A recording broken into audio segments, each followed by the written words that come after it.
Could you speak about the role of conscience in the awakening experience? How is the sense of moral right and wrong manifest in the egoic state versus a more awakened state?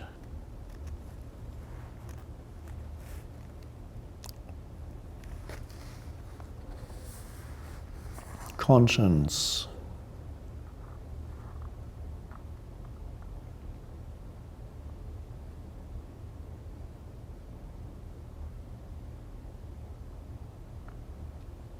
The strange thing is that in some languages, such as French or Spanish,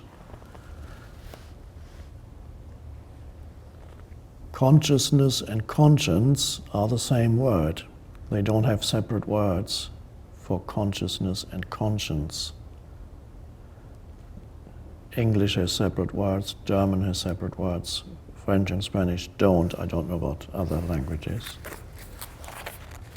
So, conscience, of course, is an intuitive knowing of right and wrong.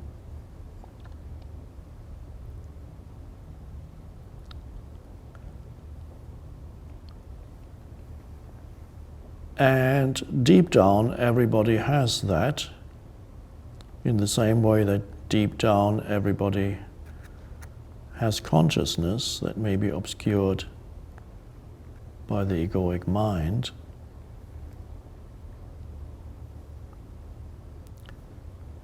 It's only when presence begins to run your life, that you live predominantly through presence, that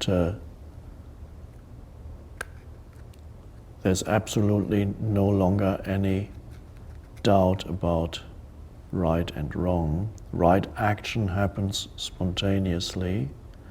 You don't inflict suffering on others in order to enhance or protect yourself. The ego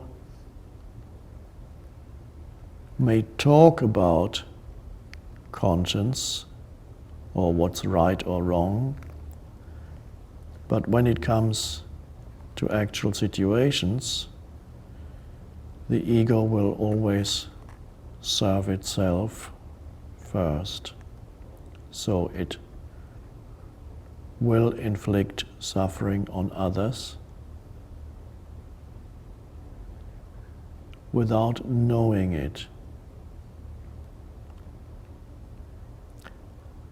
In the egoic state, you have no empathy. The more you're in the grip of the ego, the less empathy you have with other humans or other life forms. So there's a complete absence of the conscience.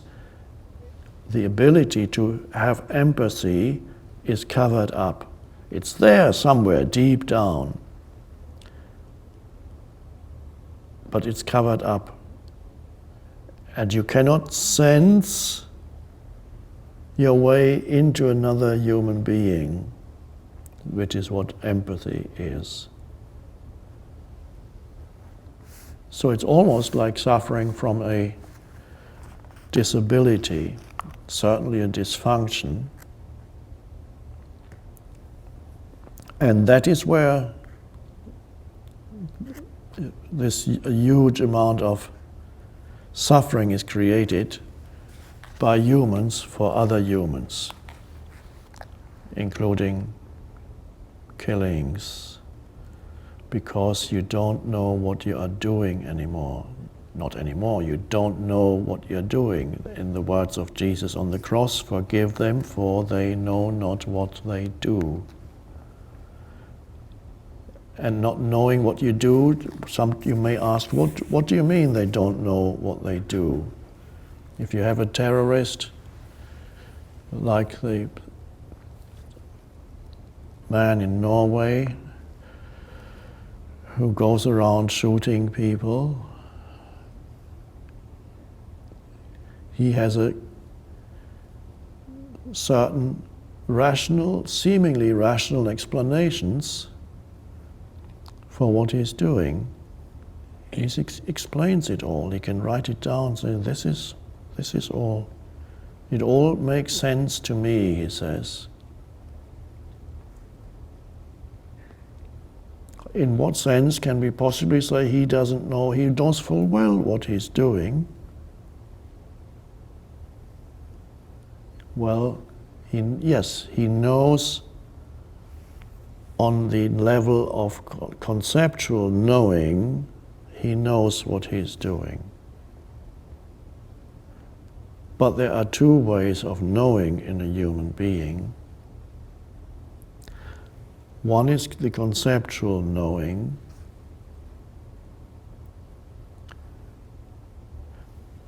When I walk in the forest, I know the forest to some extent conceptually. The trees, I know the names of some of the trees or plants.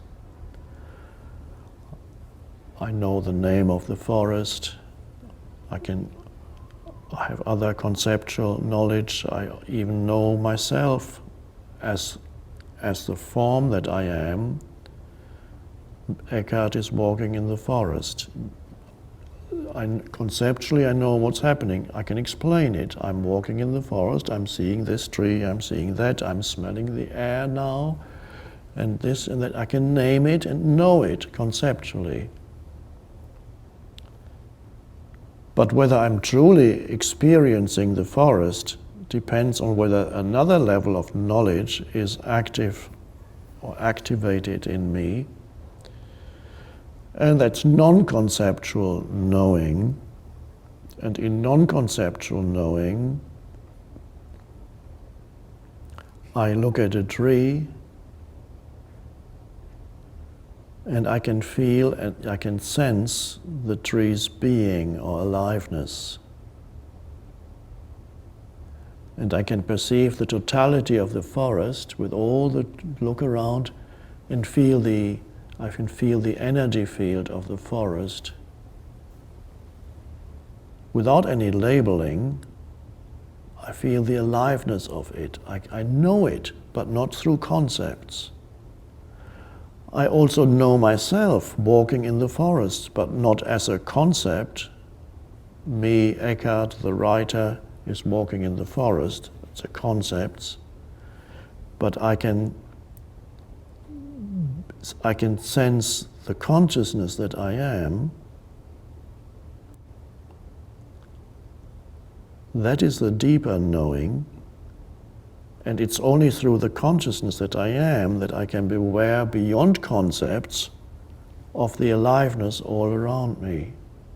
And only then am I in wonder and awe of the forest. Before, if I only have conceptual knowledge of the forest, I may have some ideas in my head that say, oh, it's a nice forest, but I don't really know that. I certainly wouldn't be able to feel the sacredness of the forest. I wouldn't know the forest on that level. I would only know it on a superficial level.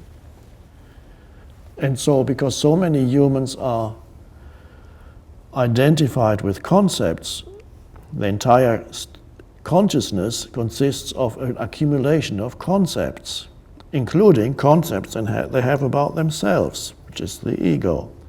Concepts they have about others. They relate to others through their mental concepts. Naming, judging, opinions. And concepts easily get agitated. The bundle of concepts in people's heads, in the absence of a deeper level of knowing, very often these bundles of concepts that people consist of become agitated about other concepts. That's the ego. You just look on the internet, what they write. Some people who get angry and upset. It's full of that. Aggression.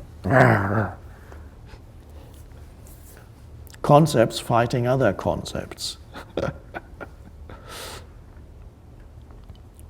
They're not relating to other human beings. It's a conceptualized reality trying to survive. It's all part of the madness of the ego.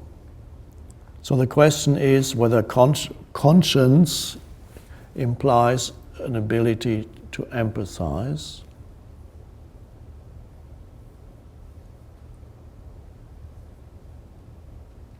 And you can only have empathy if the deeper level of knowing has become activated in you, so that you're no longer trapped in concepts. You can use them, but you're not trapped, imprisoned by concepts. Then you suddenly realize, when you relate to another human, you empathize, which means the word, by the way, is only about, I think, 200 years old or something like that.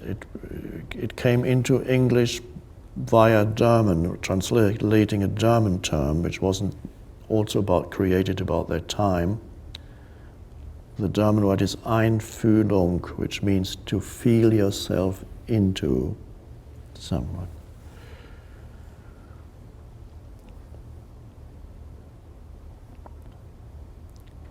And then you don't,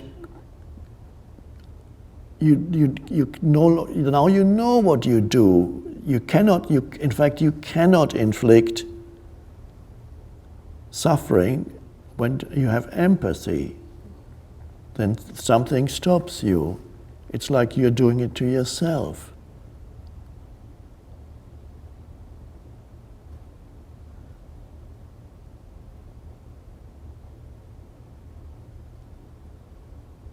There seems to be a gradual growth of the ability to empathize. If you look at the past, when humans, for example, they loved watching executions in the village square or the city square, and laughing at disability was also common.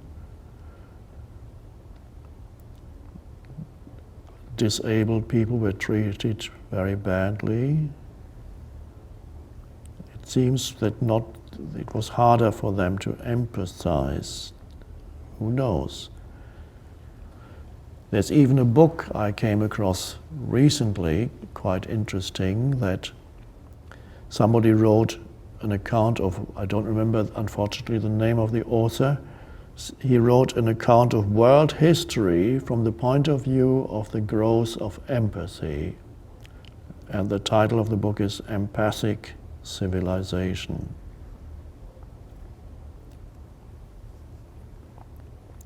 So it all is to do with the two levels of knowing. Knowing through concepts, it has its place, but does not make you into a full human being.